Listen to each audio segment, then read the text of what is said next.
Hello. Who is the greatest author to have ever won or been nominated for the Booker Prize? That is the question that I want to put to you. I'd love to know your answer.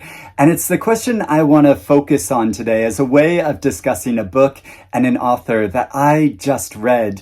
Now, the winner of this year's Booker Prize is going to be announced in a week's time on the evening of Sunday, November 26th. One of these 6 novels is going to be declared the winner.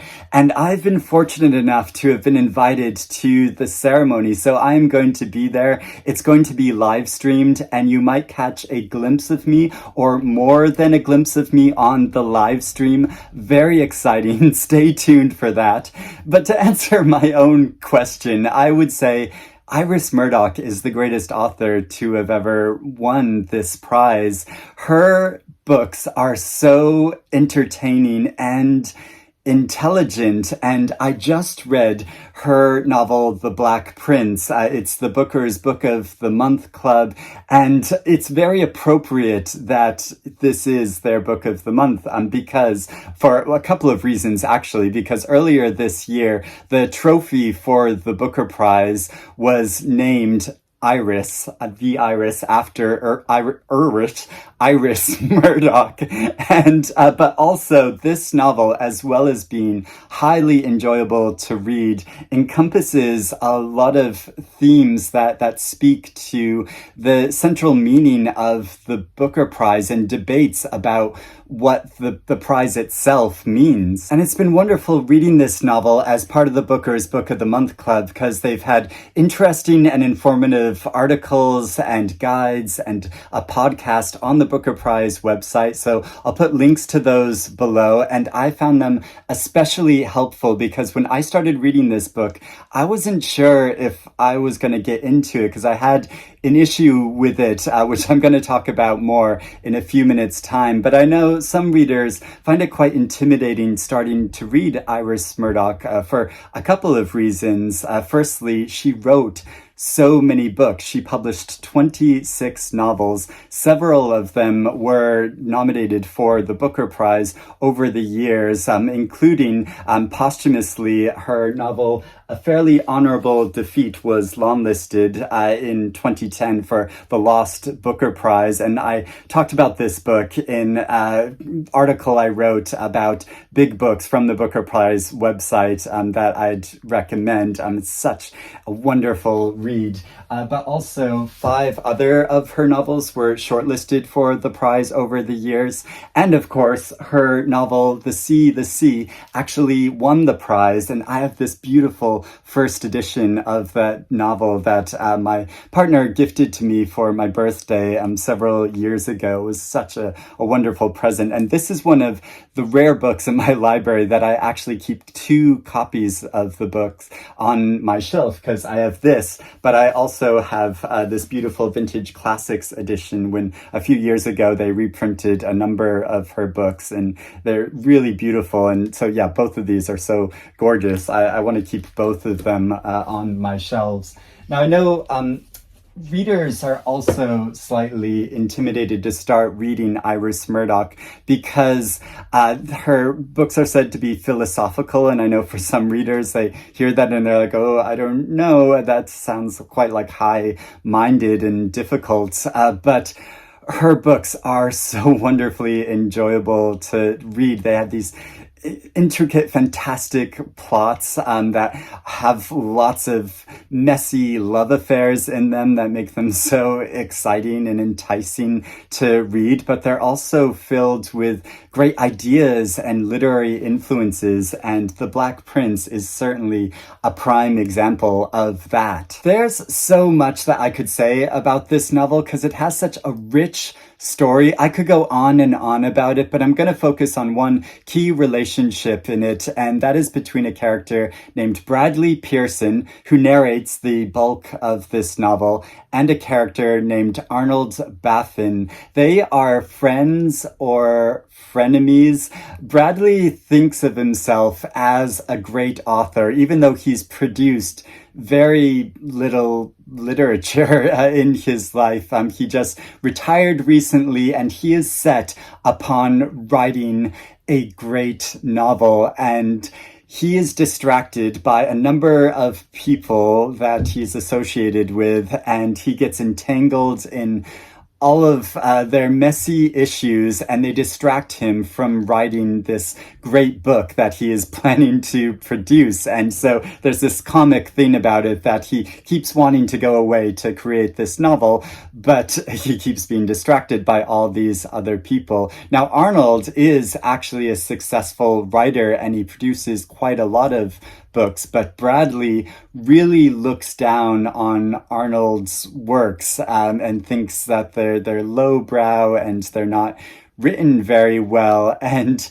Bradley is a difficult character to like. Actually, he's very actively dislikable, and because the book is mostly narrated from his point of view, I wasn't sure if I was going to be able to get into it, because I find him especially grating. There are certain characters, unlikable characters, that I can really enjoy reading about, but getting his particular point of view, I wasn't sure if I was going to be able to take it at first, because he has this enormous arrogance to him, of this attitude of like, I know what great literature is and you don't, you don't understand.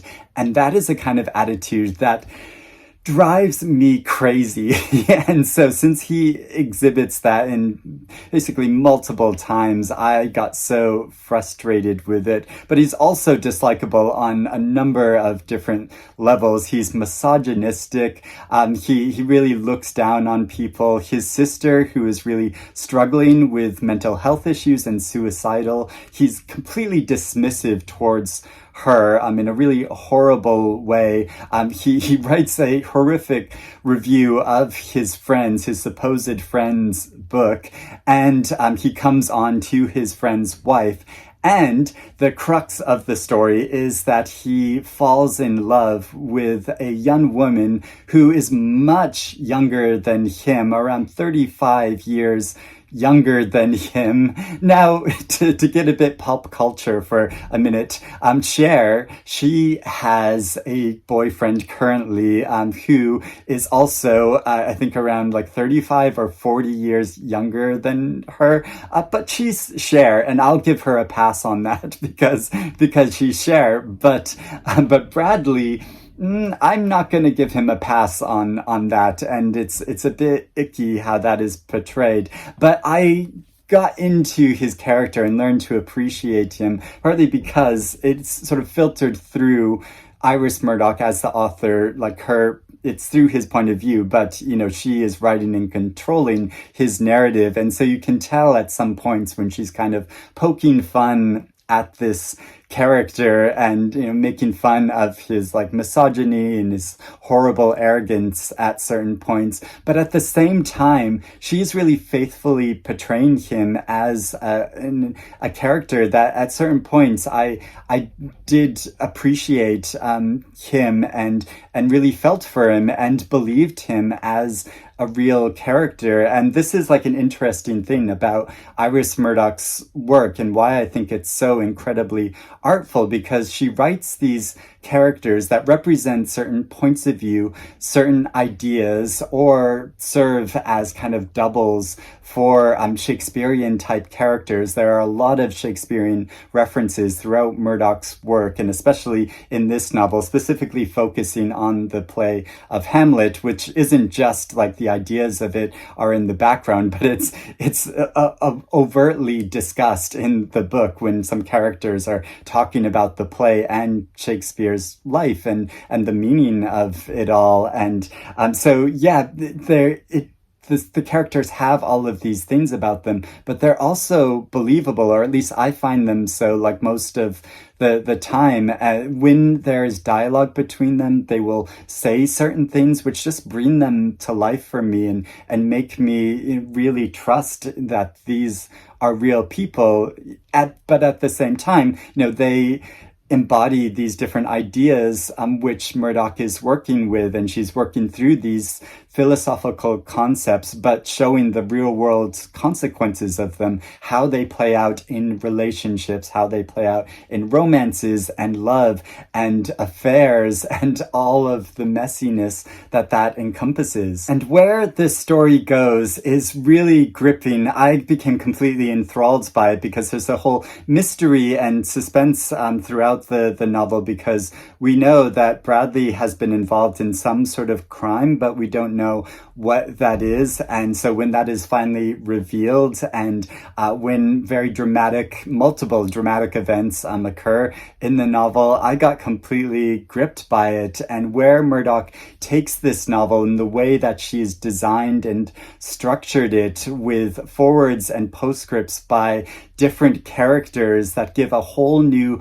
point of view on events and an understanding of what actually happened and how truth is filtered through different individuals' points of view. It is so fascinating. And it also made me really excited to both read Shakespeare again and read more about Shakespeare's life. And I think always like the greatest literature will point you to other books and other literature and make you excited to go back and read more of that. And especially about Shakespeare's life, the way his life is discussed in this novel, and the tension between him being an entertainer who was wildly popular, but also created these great works of art. And that's what I think why this book really contains this debate, which is so central to the Booker Prize, because every year it always comes up of what really makes a Booker book, what makes the greatest book of the year. There are certain people that feel like great works of literature should be these really complex, difficult things that take a lot of concentration, but other people think that they should be very readable, and it's a book that you'll be eager to pick up and want to continue on with, but also learn from something from. And that is what Iris Murdoch is so good at. She writes these books that are so entertaining and engrossing, and this is the story that I got so into, but at the same time she presents all of these really interesting and complex and fascinating ideas that I'm continuing to think about after having finished this book, while enjoying all of the plot and the drama of it. And as I said, there is so much more to say about this novel. There is a character named Francis who I find so compelling. He's an incredibly messy person, and I would love to read a whole novel just about him. He is the brother of Bradley's ex-wife, and yeah, it's really interesting the role he plays in the story. And he gets this fantastic line at one point where he calls Shakespeare the greatest homosexual of them all. And I feel like only in an Iris Murdoch novel could you get away with saying a line like that. But yeah, there's so much more to say about this book. But I would love to know, have you read this novel, or are you interested in reading it now? And are you a fan of Iris Murdoch? What are your favorite works by her? I'd love to hear about that in the comments below. But also this larger question of, who do you think is the greatest author to have ever won or been nominated for the Booker Prize? I'd love to hear your answers to all those questions and discuss this book more with you in the comments below. So thank you for watching me talk about this book and the lead up to the Booker Prize. It's going to be really exciting next week. So I will speak to you again soon. Bye-bye.